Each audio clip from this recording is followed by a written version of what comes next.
Over in Florence, North Alabama welcomed Tarleton State out of the Western Athletic Conference for their annual homecoming game. Now, the Lions had won 16 homecomings in a row. The Texans were also trying to avenge a 44-7 loss the Lions dealt them in their last meeting back in 2013. UNA gets 3 penalties in the first 2 plays of the game, setting up Tarleton with good field position on their first drive. Field goal gets them to a lead. But this is how UNA responds. Look at that. First play from scrimmage, 75-yard touchdown. Sean Derek Powell. Man, that kid can really fly, and he does on that play there.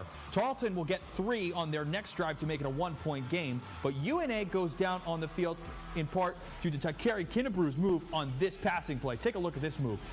Little hezzy move, steps to the left, shakes 1 defender, escapes from 2 more, and sets them up in the red zone. Now, the Lions will go back to Powell on this play, and he plays hopscotch into the line, right into the end zone. Second touchdown out of the game, and it's 14-6 with a point after. He'd have 8 touches in the first half for 198 yards. On their first drive of the second quarter, the Texans string together some forward progress, and Jaden Smith makes this insane grab. Talk about forward progress. He went almost the length of the field on that one. They're in the red zone, but not for long. UNA with an outstanding grab of their own.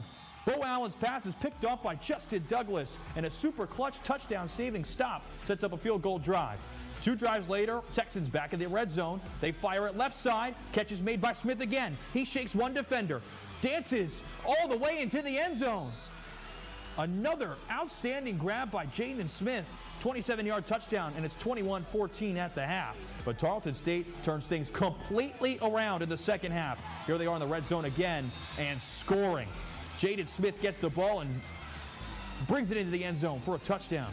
Made it a 1-score game. After the game, head coach for North Alabama, Chris Willis, said the bye week couldn't have come at a better time. You know, I feel like we're just right there a couple times at the door, punching it through to, change everything. It's not where we want to be after 4 games. I mean, it's disappointing by all means. A lot of football left, but, the bye week's coming at a good time. We're beat up too. I think we got a little extra beat up tonight from the looks of it. We had a lot of guys that couldn't go back in, some ankles, in secondary, and then obviously we had the O-line, or starting Stevie went down. I don't know how bad that is, so we just, probably a good time to have the bye week.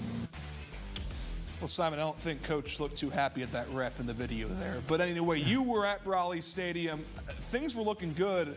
Like, what happened, man? Yeah, they were good until they weren't. Yeah. Something about that halftime period gave Tarleton State all the time they needed to completely switch things around. And I think it was a defensive backfield miscue here and there by UNA. They weren't able to really guard Jaden Smith. That receiver number 7, Chris Willis, spoke about him specifically in the post-game presser, saying we didn't really have to do a good job of stopping him, and we knew he was going to be good going in.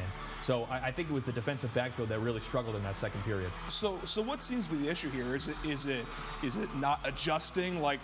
Obviously Tarleton came out and adjusted at halftime. UNA didn't have that, or do they not have the horses for this race? Because frankly, right now they're looking like a team that has a whole Division I schedule in front of them, all of conference play, and yet they've only beaten a Division II team so far. So what do you do to fix this? Yeah, you can give up big-time scores, but you need to be able to score on your own. And quarterback Noah Walters has not really been the guy to have explosive plays. That's more so Derek Powell. Really, all together, he is their offense. He is their offense, and they just got to hope that Walters can get the ball to his playmakers like Takari Kinnebroo.